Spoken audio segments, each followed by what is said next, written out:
Welcome back to Steve Robb Reviews. Today I'm going to review two PEX Plumbing types of crimpers. This one here and this one here. Now this one here, it only does the 1/2 inch and the 3/4 inch PEX rings. This one does all the PEX crimp rings.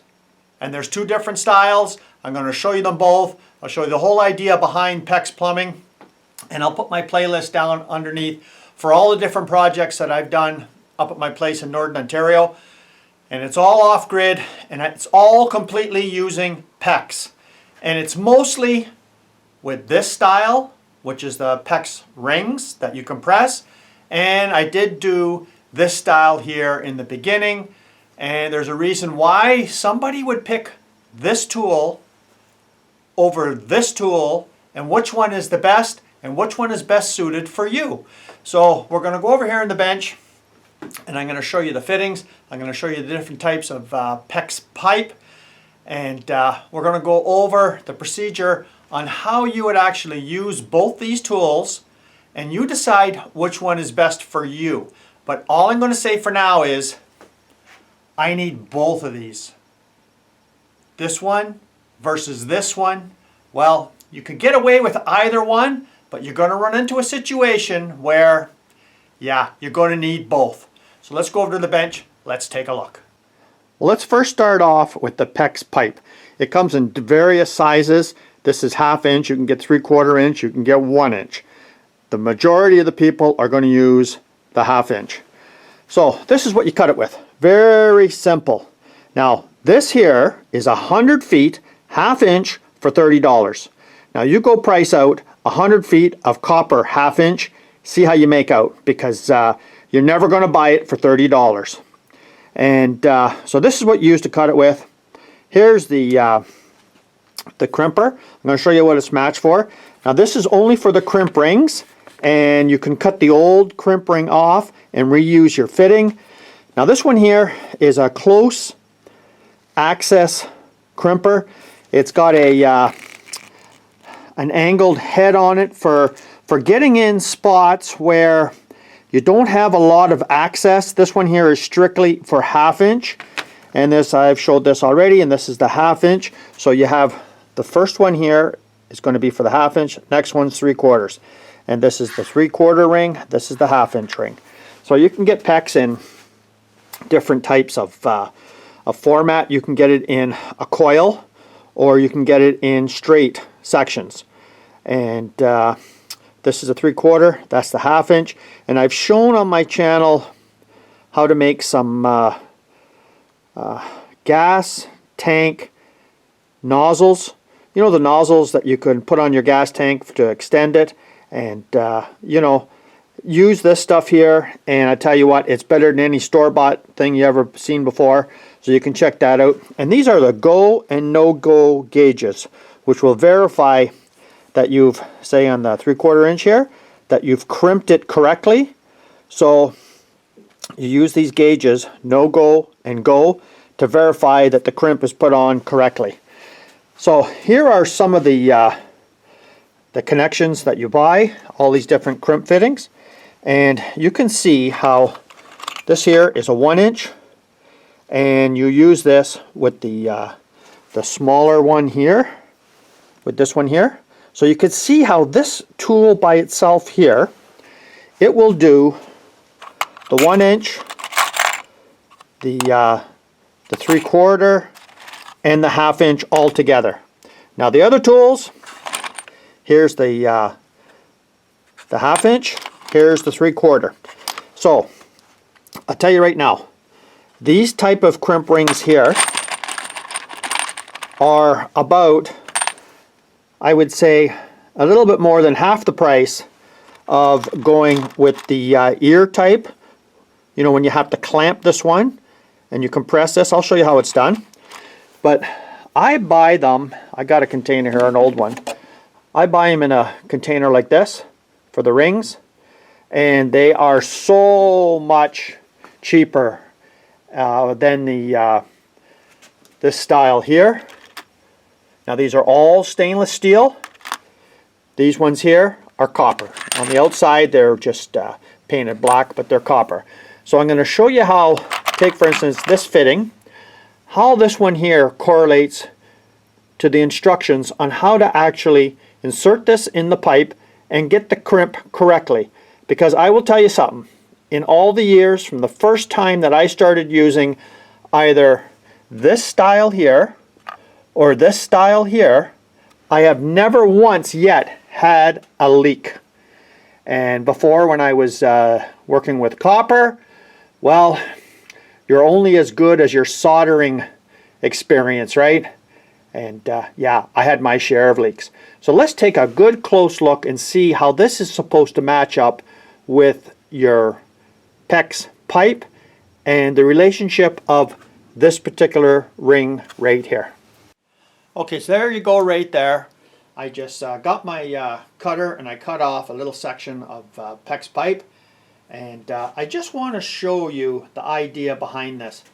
And if you take a look, you can see right here that there's a step that makes it stop before, and when you put the clamp on, you can't go beyond this little tab here.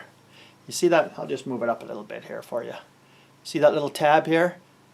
So this ring is going to fit on there just till it stops at that tab. And the whole idea behind it is you go 1/8, which is here, and I hope you can see the two rings there. Yeah, they will be compressed. This one and this one will be compressed by this ring on these two ridges. Or you can go 1/4 past, and you'll go and compress the ring on here and here. So you could see how this actually works, and it's pretty well foolproof. Now, not all the fittings have this stop tab. Now this fitting here is a non-metallic fitting.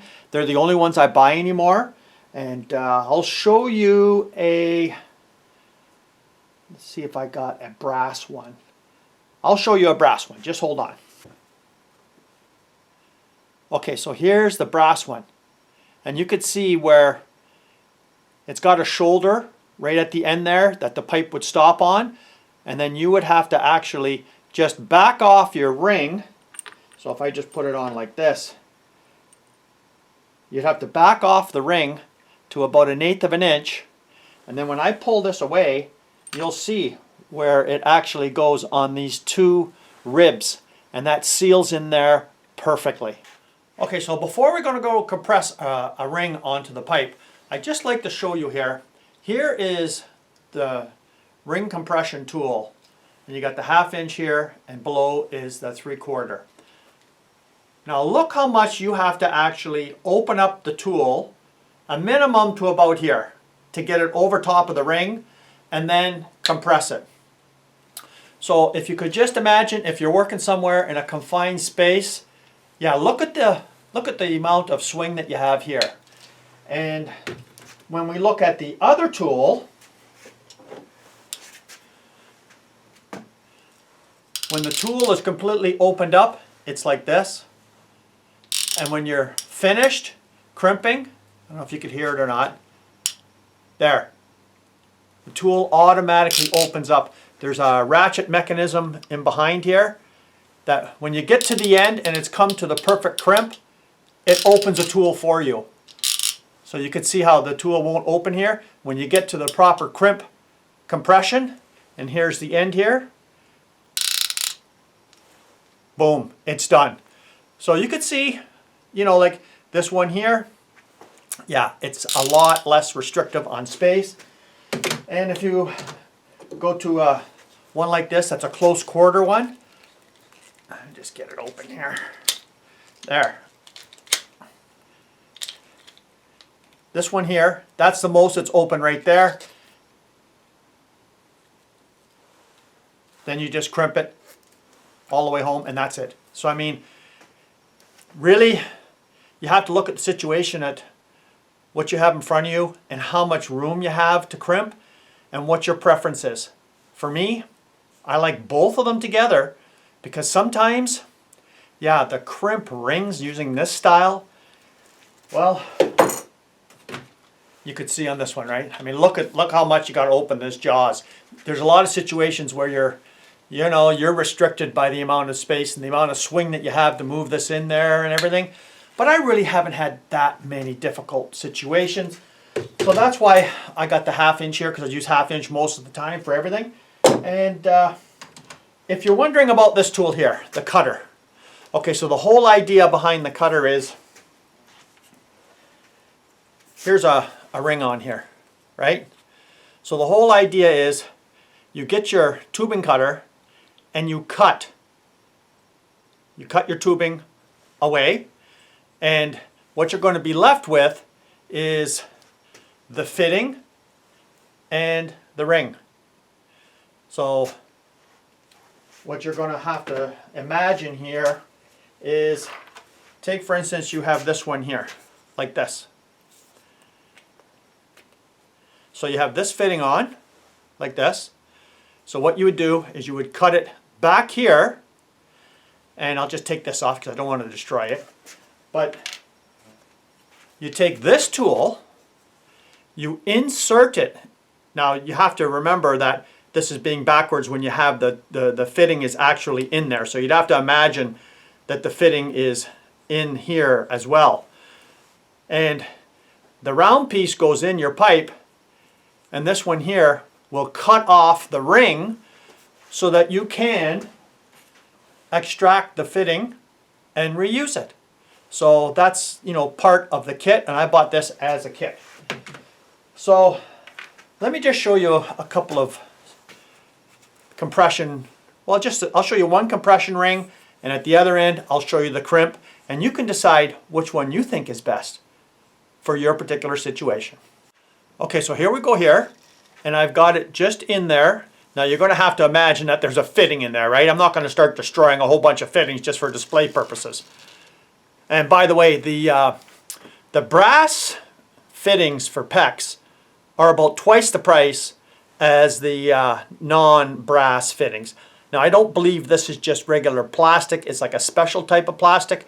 I've had good success with it. And I'll tell you something else about the PEX that I really like is I've had this freeze solid, right solid, and it doesn't bust, and it doesn't split open like a copper pipe would do. The only downside, if you're using this for outside, like most of my projects are outside, and some of them, the sunlight is on the PEX pipe itself, well, you have to either just spray paint the PEX that's above ground that's showing, because I got one situation where I went 100 feet from my spring to where my water supply is. I buried it under the ground, that's no problem. But where it comes out of the ground, I just put a covering over top, just like a wire loom, black wire loom over top. So here, the ring is on there, and you can just imagine, that's it. That's all you have to do. So I'll take it out and I'll show you what it looks like.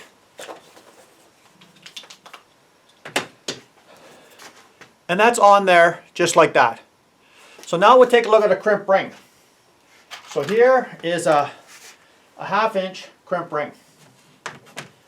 So what I do is you can put it, I'll show you right here, you can put it over top of the ear here, right in there.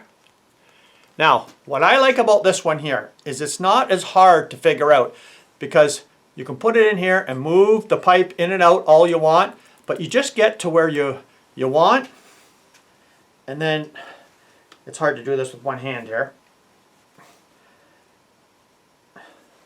Okay, so I could tighten the ring up just a bit so it doesn't move on the pipe. You make sure that it's 1/8 to 1/4 of an inch from the fitting, or from the end of where you inserted the pipe at the end here. Just imagine there's a fitting at the end here. And you could see how there's, you don't have to swing open that far or anything. And then you just keep on going. And maybe you could hear it. Then it opens up. And there's the crimp ring at the end. And if we take a look at the tab, you could see that it's crushed.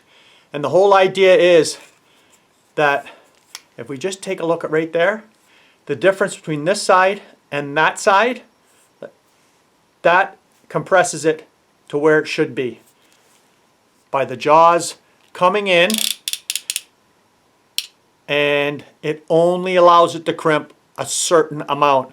Then the jaws open up. So I hope I've explained that pretty good the way it is. And like I say, I've never had a leak yet in any of these. So you could see how this is nice and neat and it fits on here. Like I use this for my fuel nozzles like this. And inside my shower room up at my camp, I went with all this style. And I found it was a lot easier. Now to tell you the truth, in the beginning when I first started using PEX, I don't think the crimp rings, you know, this style here, was even invented yet. I think that this style here, like I say, you can go all the way up to 1 inch. I believe this was the first PEX type of clamp ring that you could actually use compared to the compression rings. So, but I do prefer this style when I can, only because, well, this is nice and smooth all the way around, right? And you can see how this isn't. And for a lot of projects, I'm using it for stuff that's actually non-plumbing related. I use this for a lot of stuff, and well, like I say, I put a link down below for all the different projects I've done, like gas cans and watering wands and you know, all my plumbing up at my camp. And should I, you know, like easy October, sometimes you will get below freezing temperatures up in the north. And if this happens to freeze, I know it's not going to bust compared to copper. So I hope I've just shared a little bit of the knowledge that I have on PEX plumbing and which tool you should get. And I'd say, well, pick one or get both. Depends on your situation, how much money you want to spend. Because this here, I paid 30 bucks. This one here came in a kit for $75, and it came with the cutter and it came with the removal tool.